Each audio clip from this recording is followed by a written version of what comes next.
Hello, good evening, everyone. We'll be starting our session very soon. So today we'll be discussing biochemistry, past year questions, and all the important questions which have come during the examinations. We'll be discussing that in a while.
Yes. So hello, everyone. We'll start the session. So today in this session, we'll be discussing the very important questions what comes in the exams, and basically it is the recall questions of the past year questions. So recently exams has been concluded, so whatever questions we could get, we will discuss that questions. Okay, so I would like to be in an interactive session, so anyone who wants to answer, please put it in the chat box, and then we'll be discussing the answers also. Okay, so let's start. So the first and the very first question: in biochemistry, the laboratories, when we do an experiments and all, when patient's blood is drawn into a fluoride containing vial. So you draw the blood, and in a vial you put this blood. The it is the vial is filled with fluoride containing vial. So which enzyme activity is targeted by the fluoride in the sample? So the question is very clear, I think. You draw the blood of the patient, put it in the vial, which is having already a fluoride there. So which enzyme activity is targeted? Targeted means which enzyme activity is, what you say, depressed, or activity is depressed, or activity is stopped. So hexokinase, enolase, aldolase, and pyruvate kinase. So you can put it in chat box. If anyone of you want to answer, please put it in the chat box. Right. Fine. So the answer is enolase. So how enolase activity is hampered in a fluoride containing vial, we'll be discussing. So basically, enolase, what is enolase? It is an enzyme. So it results in the generation of high energy bond in phosphoenol pyruvate. So here is a reaction going on, the glycolysis reaction, glucose 6-phosphate, fructose 6-phosphate. So the whole cycle of your glycolysis goes on. So here what you see is phosphoenol pyruvate is there. So this enolase enzyme acts there. The results in generation of high energy bonds in phosphoenol pyruvate. So what happens if the fluoride is there? So enolase enzyme activity is inhibited by fluoride used in the blood collection tubes for blood glucose estimation. So the enzyme which gets hampered is enolase. So in the glycolysis, so the glycolysis reaction stops also. So this is one of the questions. Next question.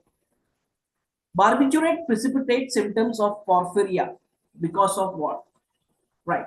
So porphyrias are disorders of heme metabolism, and basically what happens, the heme is not, the hemoglobin, the heme is not manufactured properly, as a result of which porphyria develops. Okay, so there's a dysfunctional enzyme activity here, and the steps of your metabolism also gets disturbed. So barbiturate precipitates symptoms of porphyria because of the induced ALA synthetase. Now, what is this ALA? So this is the answer actually, right? So you see this heme synthesis, what we have hemoglobin heme synthesis.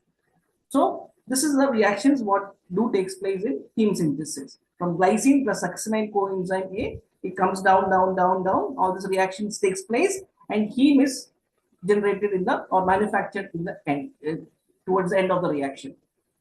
So at different steps, the heme activity can be repressed. So this ALA enzyme, if this is hampered at this level, then the whole reaction stops. So from, for example, glycine plus succinyl coenzyme A gets converted to 6-aminolevinic acid. But this enzyme is necessary. If this enzyme is taken out, this reaction stops and heme is not manufactured properly, as a result of which the disorder comes.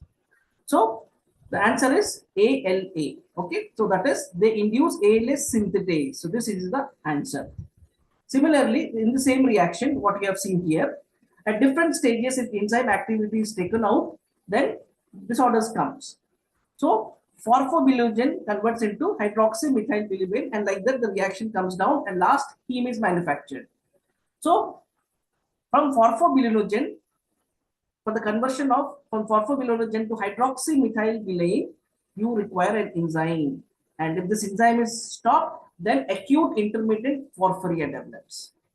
Similarly, congenital erythropoietic porphyria develops if uropyrenogen 3 co-synthetase enzyme is reduced. So at different levels, if one enzyme you take it out or it stops the activity, this syndromes develop. Okay, so ALA stands for aminolevinic acid. So that is the answer. They induce ALA synthetase enzyme. So as a result, the disorder comes out. So significant events in metabolism of barbiturates. We are using ALA is required for this activity to happen. So when we use barbiturate, what happens? So that is the question. So barbiturates, what happened? They will participate. What they will do is they will affect the hepatic microsomal enzyme system. That is in the liver. They will act, and they will act with cytochrome P450 coenzyme. And what happens? Effect of dependence, duration of exposure of the barbiturates also plays a very important role. Barbiturates induce other enzymes. Aminolevinic acid synthetase this enzyme, they will develop. So this enzyme which they develop, synthetase enzyme, is involved in porphyrin production pathway. So porphyrin production pathway is induced because of barbiturates. And therefore, barbiturates are contraindicated in patients with acute intermittent porphyria. So this we have seen in the explanation, the intermittent porphyria develops. So barbiturate is contraindicated, and they may precipitate attacks like abdominal pain will be there, nausea, vomiting, psychotic disorders, neurological abnormalities, they all can come. So this is all symptoms of porphyria. So like that, this event can come. So barbiturate is contraindicated. Next question. Von Greg's disease is associated with which of the enzymes? Branching, debranching, phosphorylase, glucose 6-phosphate. Now, von Greg's disease is nothing but this is one of the glycogen storage disorders. We have got like glycogen storage disorder 1, 2, 3, 4, 5, 6, 7 are there. So, von Greg's disease is number 1. The first glycogen storage disorder is von Greg's disease. So, this is associated with glucose 6-phosphatase enzyme. So there is a deficiency of this enzyme, then von Greg's disease happens. So like this, you should read in and around the other glycogen storage disorder 2, 3, 4, 5, 6, 7 also. So this is the explanation. Glycogen storage disorder 1 is the von Greg's disease. This is an autosomal recessive pattern. So what happens here? Impaired breakdown of glycogen to glucose. So end product is glucose. The glycogen is not converted properly to glucose. Why? Because of deficiency of an enzyme, glucose 6-phosphatase. So in this people who are suffering with this enzyme is deficient. And this takes place in liver, kidney, intestinal mucosa. This enzyme will not be active. As a result, glycogen is not converted to glucose properly. So has a dental point of view, mixed dentition period will be delayed in them. So this is the one key factor what you should take away is in von Willebrand's disease, delayed mixed dentition takes place. And there are some types also, subtype 1A and 1B are there. So glycogen storage disorder 1A and 1B, these are the types of von Willebrand's disease. So these people who are having von Willebrand's disease, they will be very short people. So short stature, delayed puberty will be there, right? Then liver and kidney enlargement, fasting hypoglycemia, hyperlipidemia, hyperuricemia, renal problems. So like that it goes on.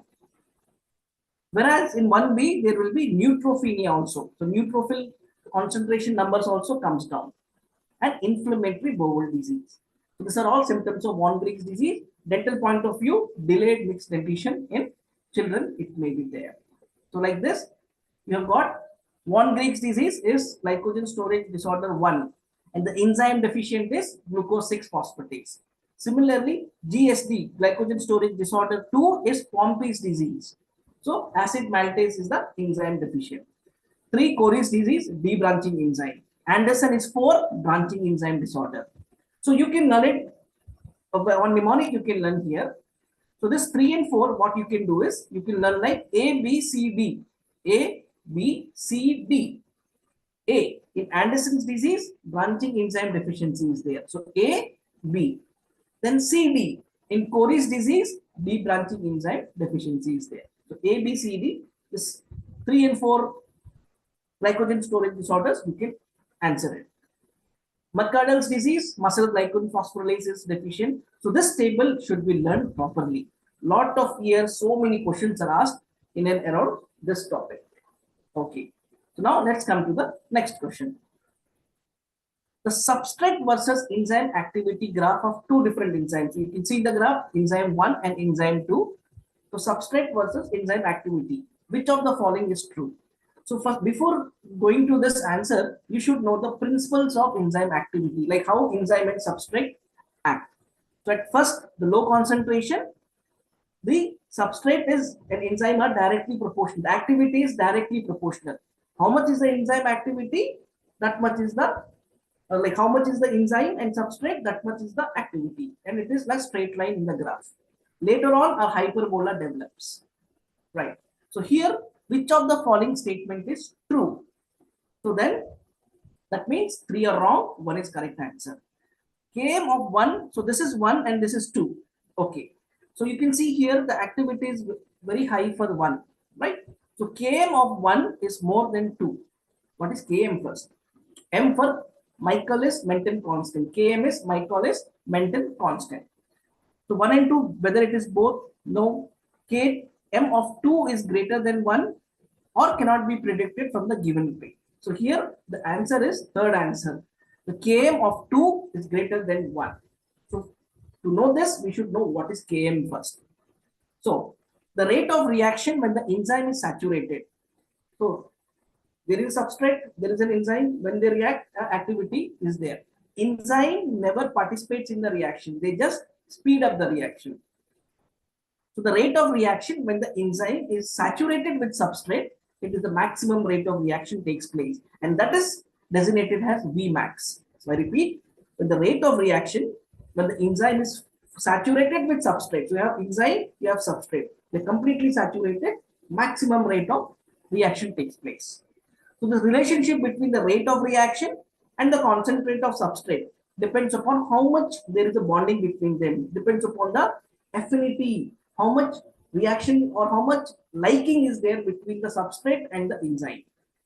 So this liking or affinity is designated by Km, Michaelis Menten constant.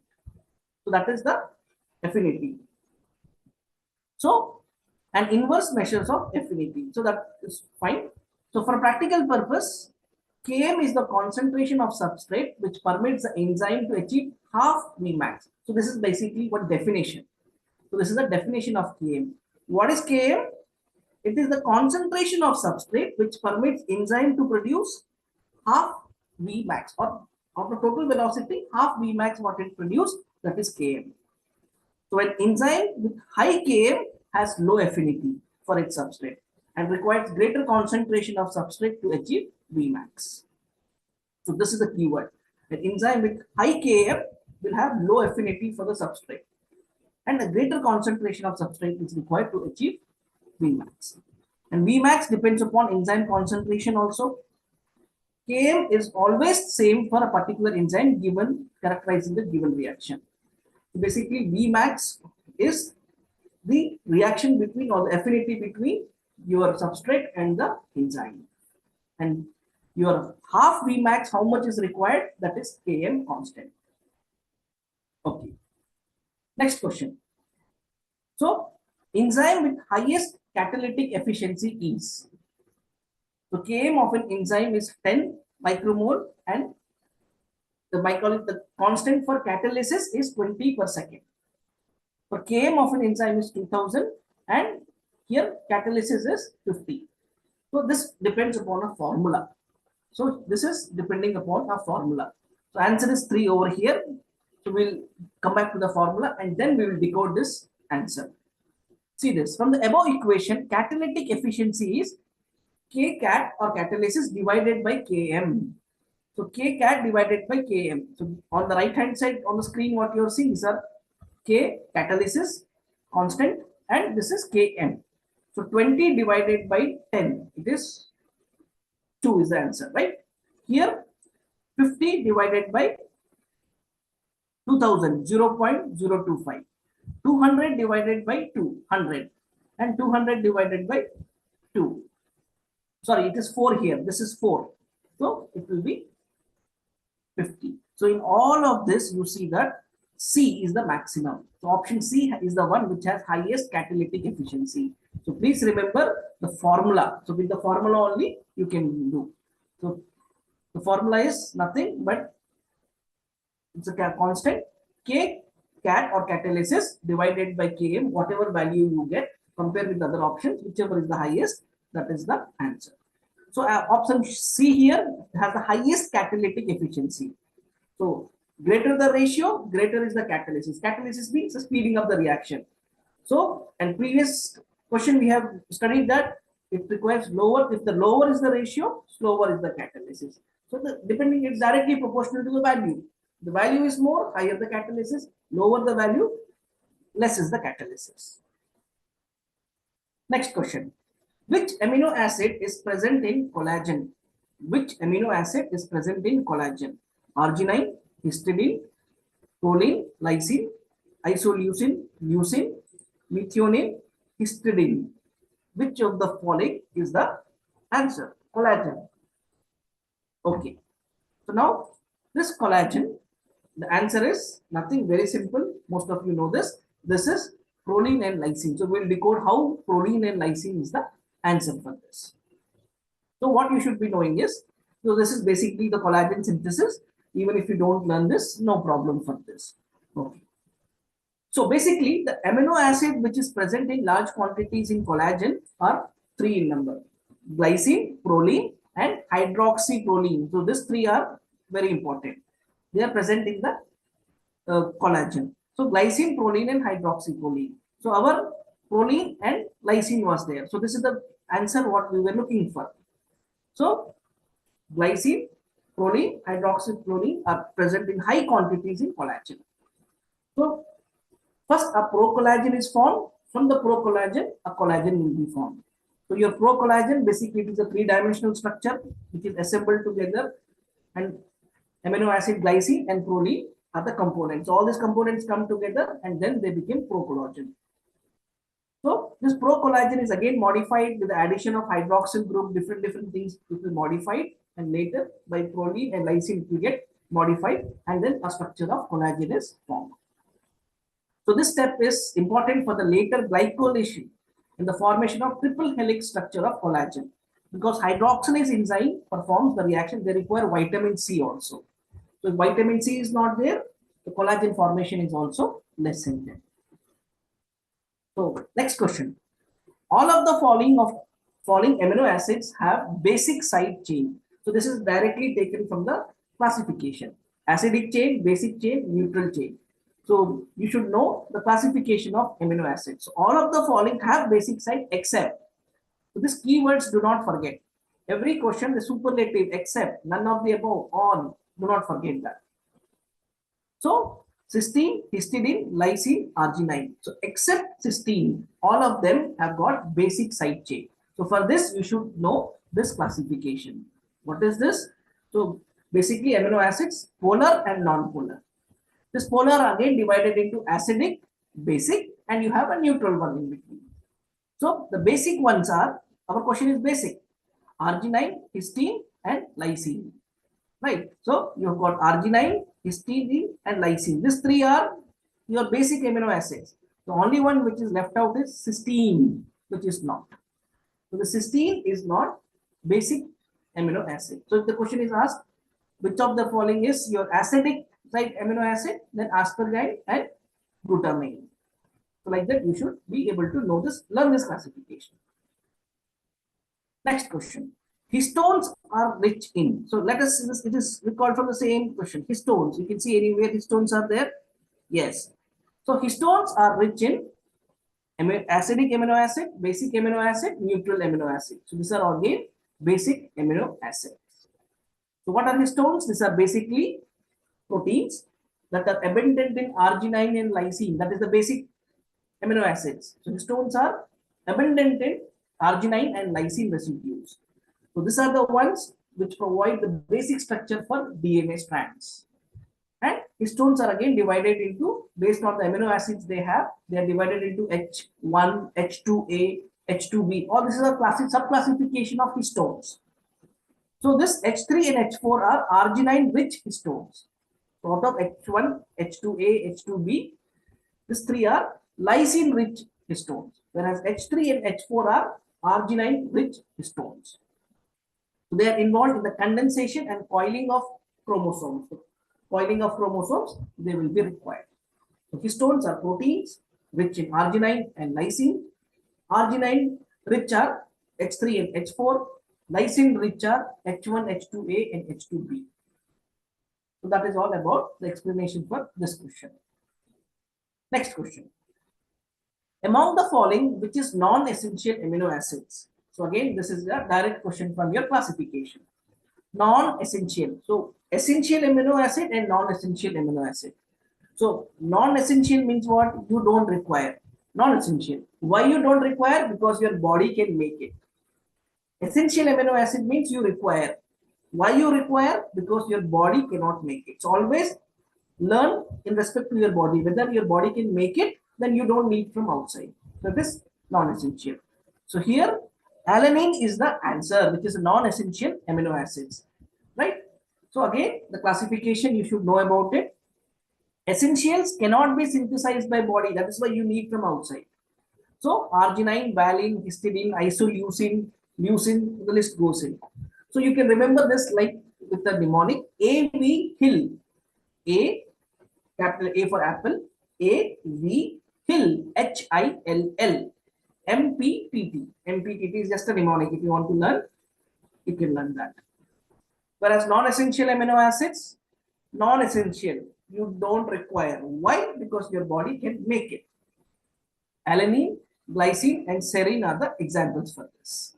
Then semi-essential, which is in between. So arginine and histidine are the examples. So this classification, you should be learning that. Next question, serotonin is derived from what? Serotonin is derived from nothing but tryptophan metabolism. So during the tryptophan metabolism, you will get this. Okay. So tryptophan is an essential aromatic amino acids. So please learn the classification again of amino acids. So this tryptophan is very essential for the human beings, right? Without this, our body cannot, it is essential and meaning the body cannot synthesize it. Body is not able to make it. So you require from outside. So you require in the diet. This tryptophan is also a precursor to neurotransmitter serotonin and a hormone melatonin. So tryptophan is very, very important. If you don't get in your diet, your neurotransmitters, your brain wire connections, the serotonin which is required for that, that will not be effective. So tryptophan is a precursor to neurotransmitter serotonin and melatonin hormone. Next question, which was there in your exams. Pyruvate formation is associated with amino acid. pyruvate formation. So again, your carbohydrate cycles, you can remember that. So this is nothing but associated with alanine, valine, isoleucine, and leucine. So the pyruvate family of is made up of basically alanine and branch chain amino acids, valine, isoleucine, and leucine. So the pyruvate family is basically dominated by alanine and branch chain amino acids, valine, isoleucine, and leucine. So in muscles and all, pyruvate is produced in glycolysis. It gets converted to alanine, and then from there it is transported to liver and all. So this pyruvate can be regenerated from alanine in liver also. Again, it can be regenerated.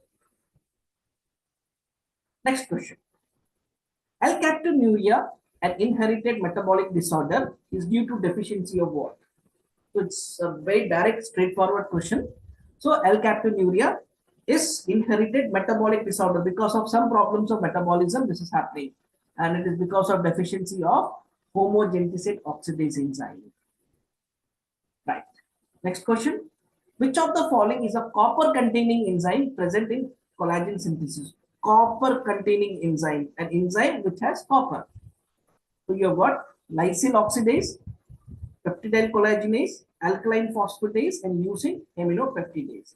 So again, directly it is from your classification only. So it is lysyl oxidase is the answer, which has copper, an ingredient of it. So the synthesis of collagen is actually quite complex. So they have what the enzymatic reaction involves copper as well as enzyme lysyl oxidase. So this lysyl oxidase is an extracellular copper enzyme that will participate in the reaction and lead to formation of aldehydes from lysine and results in collagen and elastin later. So please read little bit in and around this topic also. Next question. Vitamin related to coenzyme A. So coenzyme A you will see in every reaction CoA, CoA. So which vitamin is supporting it or related to it? So this answer is straightforward. This is pantothenic acid. So coenzyme A is an important component of fatty acid synthesis, and the vitamin is pantothenic acid and the molecule of beta mercaptinoethanolamine. So these are the ones which are required for it. Right? So the important coenzyme A derivatives are acetyl coenzyme A, succinyl coenzyme A, HMG coenzyme A, and acyl coenzyme A. So the answer is pantothenic acid. Next question. Enzymes for separating the strands of DNA during replication. So DNA replication, in separating the strands, the helix is there, right? So separating the helix, the strands, which enzyme is required? So that enzyme is your helicase. Helicase enzyme, the helical structure, it will, what you said, separate the strands. So these are the enzymes, what you should be knowing. This table is very, very important. So DNA helicase enzyme is responsible for unwinding the double helix. So it will break the hydrogen bonds and it will, what you say, parallel and anti-parallel strands are there, right? They will separate them. Whereas DNA ligase will join the DNA fragments together by phosphodiester bond. So this is not the part of the question, but you should learn this. And whereas the third enzyme, DNA polymerase, it is involved in the repair and deoxynucleotide polymerization. So this is the functions of these three enzymes which participate in DNA replication. Next question. All of the following are correctly matched enzyme with the concerned organelles. So there is an organelle, which enzyme is present there? Plasma membrane, adenine cyclase, mitochondria, ATPase, endoplasmic reticulum, glucose 6-phosphate. So which of the following are correct, except you have to find the wrong one, but all of them are correct ones. So you should know in which organelle, which enzyme is dominantly active. Okay. Next question. Allopurinol, which is a drug for the treatment of gout, they causes inhibition of xanthine oxidase by which of the following? So gout is a problem which occurs in the joints and all. Accumulation of uric acid takes place, lot of swelling is there, right? So this drug, what they are using for the treatment, allopurinol, they cause the inhibition of xanthine oxidase by which of the following? So basically they are asking how the enzyme is acting. This question is of enzyme, not about the drug, but how it is acting they are asking. So suicide inhibition, competitive, uncompetitive, non-competitive. So this is your competitive inhibition. So both this drug and the substrate are fighting for the enzyme. So that is a competitive inhibition. So if the concentration of the drug is more, then the enzyme activity stops and the reaction is not catalyzed and there is a soothing effect for the patient and the treatment is done. So this is what you should be knowing, competitive inhibitors, right? If for enzyme cholinesterase, physiostigmine and neostigmine are competitive inhibitors. So both of them will fight, these drugs will fight for that enzyme. Then for MOA enzyme, moclobemide, xanthine oxidase, which was our question, alloprenol is the competitive inhibitor for this. So you should learn this chart and table. It will help you to solve a lot of MCQs. Next question, RAS gene is inhibited by adenosine triphosphate, cyclic GMP, GTPase activating protein, and GD kinase. So basically, it is GTPase activating protein will stop RAS gene. The activity will be stopped by GTPase activating protein. So RAS, right? So this is actually nothing big. So when RA is switched on by incoming signals, what happens? Indirectly, it will switch on other proteins also to come and turn on the genes involved in the growth, differentiation, and survival. So if RAS protein is activated, then the growth, differentiation, and survival of all the genes are also activated. So this RAS gene is very important. If mutation happens there, the production of permanently activated RAS proteins happen. If mutation of RAS gene happens, then RAS proteins are permanently activated.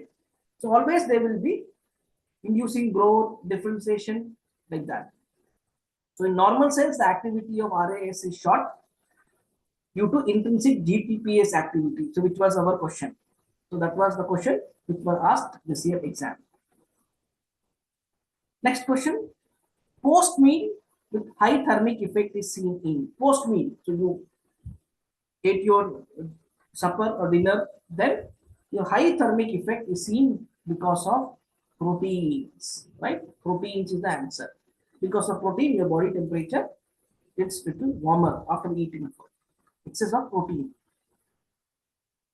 So that's all in this session. So this were some of the high yielding questions and past year questions we have discussed, which has come in your exams recently also. So again, we'll be doing further sessions on this. Other questions will be adding up there. So that's all for the day. Thank you.